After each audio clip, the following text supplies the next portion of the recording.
So coronavirus mutates. Coronavirus is an RNA virus, just like the influenza family, and RNA viruses mutate. This is not a surprise to us, and in fact, they like to mutate more than DNA viruses. However, it is true that this coronavirus is more contagious. That makes sense, that when you have a virus that is more contagious, it will become the predominant strain. Right now, we actually think that there's about 14 different coronavirus mutations that are circulating. So that's not surprising.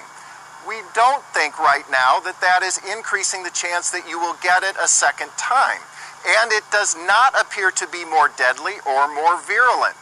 In fact, if you look at viruses of all types, all viruses mutate, and they tend to mutate towards less harmful type versions of the original. So yes, this is mutating. It is not surprising to us, but it's actually mutating slower than the average, and mutations are not always a bad thing. Okay, which brings me to my next question then. So the scientists who made this discovery say they wanted to get the information out there early because so many places are working on a vaccine that is based on the original virus. So could this throw everything out the window and make vaccine developers have to go back to ground zero to find a different vaccine to match what's going around? Fortunately, no. So like I said, we're not surprised it's mutating. There's about 14 different strains right now, but this virus is actually mutating slower and with less jumps in the mutations than the average RNA virus. So all these mutations are fairly similar to the original one, so much so that we think that the vaccines being developed should still be effective. If you look at a couple other RNA viruses, influenza, let's take H1N1. That's an RNA virus, came out in 2009. It has mutated many, many times over the years. We are still using the original vaccine to the original H1N1, and it is still very effective.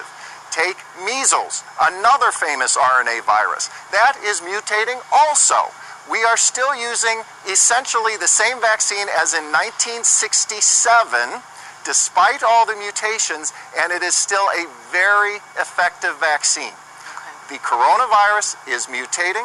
We are not surprised. It's mutating slowly and small mutation jumps. So every indication is that our vaccine attempts right now should still be effective in a year. Okay, that is good to hear. And I want to talk to you about something that has become a political debate with lawmakers saying they don't agree with the governor's phase 5 reopening plans. So I'm going to be talking about that later in the show, but I want to ask you about this. The Chicagoland area makes up the majority of coronavirus cases and deaths in our state.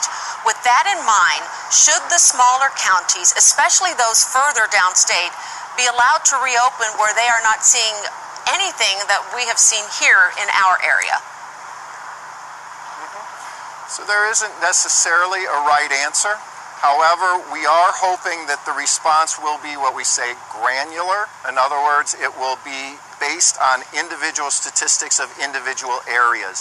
There are obviously more conservative ways to approach this, and the more conservative ways may be safer from a virus standpoint, but more difficult from an